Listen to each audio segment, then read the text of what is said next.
Tabe, berimba kareba. Semoga Anda selalu sehat dan terus bersemangat. Saat ini Anda menyimak berita Sulawesi Tengah bersama saya, Aling Talamoa. Sejumlah berita teraktual dan menarik seputar Sulawesi Tengah telah kami siapkan untuk Anda. Berikut 3 berita utama hari ini. Tim SAR selamatkan 9 penumpang kapal terbalik di perairan Banggai.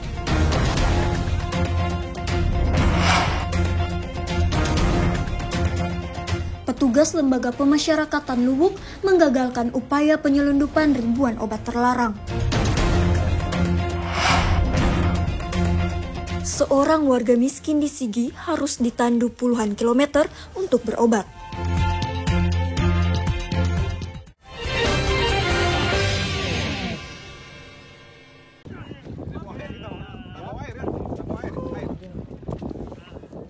Tim SAR gabungan berhasil menyelamatkan 9 penumpang kapal panjang yang terbalik di perairan laut Desa Matanga, Kabupaten Banggai Laut.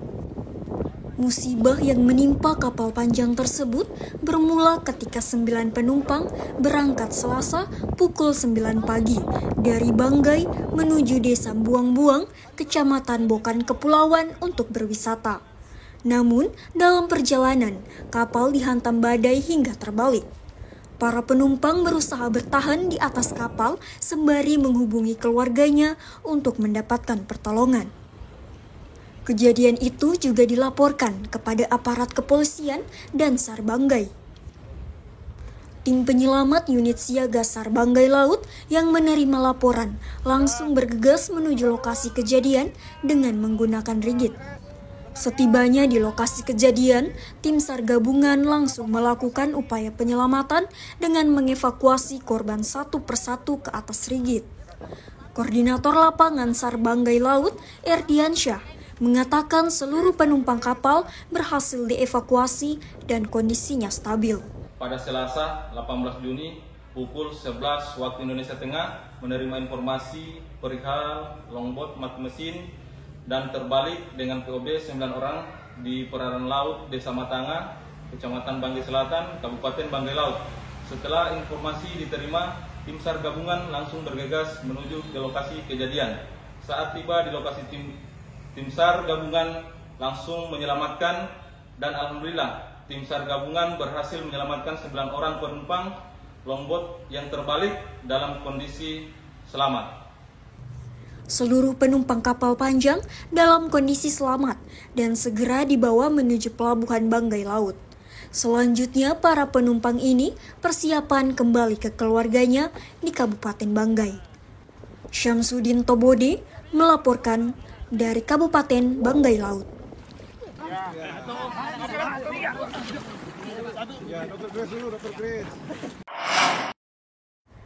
Lembaga Pemasyarakatan Kelas 2B Luwuk di bawah naungan Kantor Wilayah Kementerian Hukum dan Hak Asasi Manusia Sulawesi Tengah menggagalkan upaya penyelundupan 1.000 butir obat-obatan terlarang jenis trihexylphenidil ke dalam lembaga pemasyarakatan. Penyitaan 1.000 pil THD ini terjadi Senin dini hari. Saat itu, petugas di Menara Pos Pengawasan 3 melihat seorang pria berperilaku mencurigakan di dekat tembok luar lapas. Petugas kemudian melaporkan kejadian tersebut kepada Komandan Regu Pengamanan yang segera bergerak ke lokasi.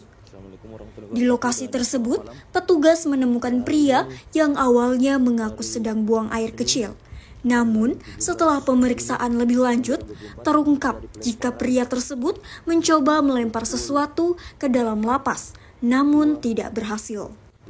Regu pengawasan bersama perwira piket pengawasan melakukan penyisiran di area tersebut dan menemukan 1.000 butir THD dibungkus plastik. Pihak lapas segera berkoordinasi dengan pihak Polres Banggai untuk melakukan penyelidikan lebih lanjut. Setelah diperiksa, barang tersebut dipastikan sebagai obat terlarang dan pemiliknya diserahkan ke polisi untuk penyelidikan lebih lanjut. Kepala Kanwil Kemenkumham Sulteng, Hermansyah Siregar, membenarkan upaya penyelundupan obat terlarang yang berhasil digagalkan.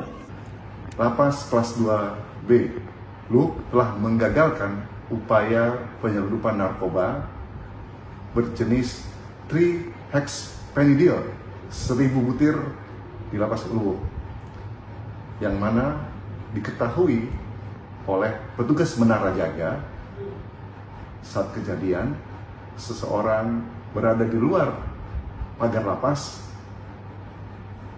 dan dengan gerakan mencurigakan kemudian dihampiri oleh petugas, diinterogasi, dan diketahui yang bersangkutan berupaya untuk melemparkan 1000 butir narkoba tersebut ke dalam lapas, namun berhasil digagalkan oleh petugas. Ini merupakan bentuk komitmen dan apresiasi yang setinggi-tingginya kepada jajaran Lapas Kelas 2B, Lembaga Pemasyarakatan Kelas 2B Luwuk, yang penuh komitmen mencegah peredaran narkoba di Lapas Luwuk. Pihak Kemenkumham Sulawesi Tengah mendukung penuh pengungkapan peredaran narkotika di seluruh lapas rutan di Sulteng untuk mewujudkan lapas rutan bersinar atau bersih dari narkotika. Ikram Boya Oge melaporkan dari Banggai dan Palu.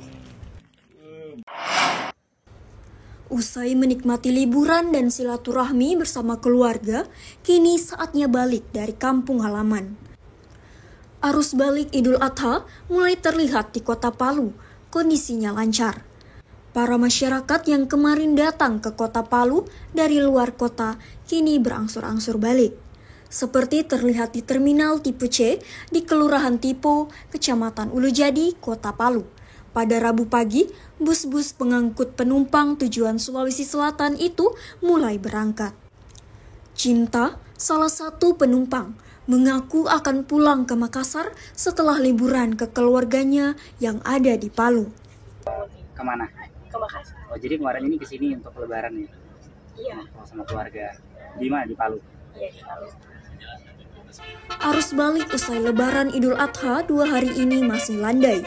Diperkirakan dari pengalaman tahun-tahun sebelumnya, puncak arus balik terjadi di hari ketiga setelah lebaran. Meski demikian, di momen lebaran Idul Adha tahun ini juga relatif mengalami peningkatan arus lalu lintas.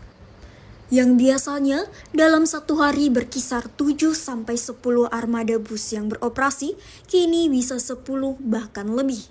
Terminal Tipe C Tipo merupakan terminal transit tujuan Kota Palu ke Sulawesi Selatan, seperti Makassar, Sidrap, Pinrang, Sinjai, dan Bulukumba. Syahrul Cahya melaporkan dari Palu. Belakangan ini, hujan deras mengguyur sebagian besar wilayah Sulawesi Tengah. Akibatnya terjadi banjir dan tanah longsor. Kondisi ini tentunya patut diwaspadai mengingat puncak musim hujan diperkirakan terjadi bulan ini. Namun, Stasiun Meteorologi Kelas 2 Mutiara SIS Al-Jufri Palu memprediksi puncak potensi hujan bakal terjadi pada pertengahan Juni sampai awal Juli mendatang. Hal itu pun sudah terlihat dari hujan yang terus mengguyur belakangan ini.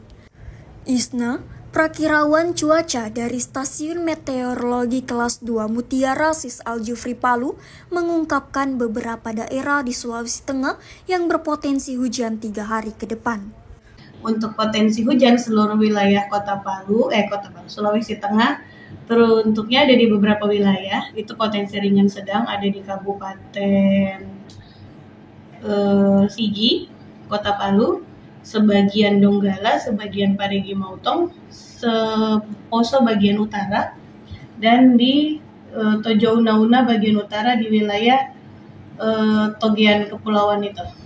Untuk hujan sedang hingga lebatnya potensinya masih ada di Kabupaten Donggala bagian tengah hingga utara, Parigi Motong bagian tengah hingga utara, dan keseluruhan Kabupaten Buol dan Toli-Toli. Potensi hujan masih akan terjadi di Sulawesi Tengah untuk ringan sedang pada siang hingga malam hari. Sementara malam hingga dini hari berpotensi hujan sedang hingga lebat. Ketinggian gelombang untuk wilayah perairan Morowali, Banggai Kepulauan, dan Banggai Laut berkisar pada angka 0,5 sampai 1,5 meter. Warga perlu waspada dan terus memantau peringatan dini cuaca dan potensi banjir. Syahrul Cahya melaporkan dari Palu.